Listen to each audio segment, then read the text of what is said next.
Napansin mo ba, kapag lagi kang ginagamit ng tao, mapakaibigan, pamilya, or karelasyon, para bang pakiramdam mo unti-unti kang nauubos?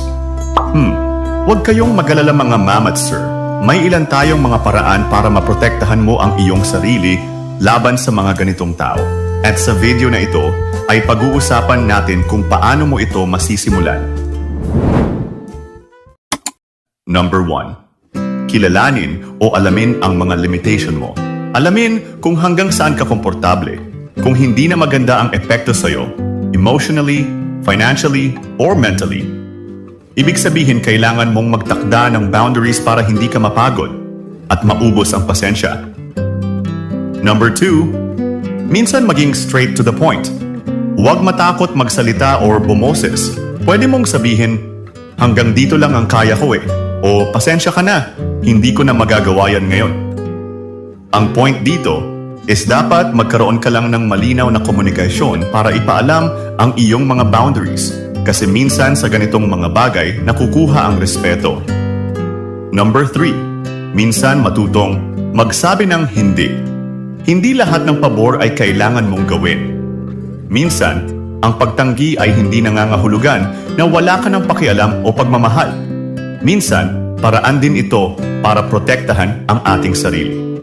Kayo ba mga ma'am at sir, papayag ba kayo na gumawa ng isang bagay na labag sa kalooban nyo dahil gusto lang nila? O dahil napipilitan lang kayo kasi kaibigan o kakilala nyo yung isang tao? And number 4, consistency. Kapag nag-set ka ng boundary, panindigan mo. Kasi kung pabago-bago ka, masasanay ang iba na pwede pa ring i-push ang limits mo. Anyways, ang pagseset ng mga boundaries ay hindi parang isang pader para itulak ang tao palayo, kundi tulay para turuan silang respetuhin ka. Kung hindi nila kayang tanggapin ang limitasyon mo, ibig sabihin, hindi nila kayang irespeto ang pagkatao mo. Kung naiisip mo ngayon na may mga taong paulit-ulit kang ginagamit, baka ito na yung sign para maglagay ka ng mga limitasyon or boundaries para hindi ka nila mamanipula o magamit. Remember this, respect yourself enough to set boundaries. Your time and energy are precious. Kayo ba mga ma'am at sir? Sa klase ng mga taong nakakasalamuhan nyo araw-araw, anong mga boundaries or limitations ang naiset nyo na sa isang circle of peoples na inyong kinabibilangan?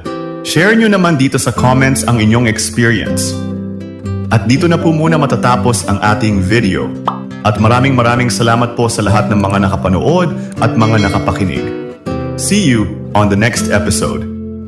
Goodbye.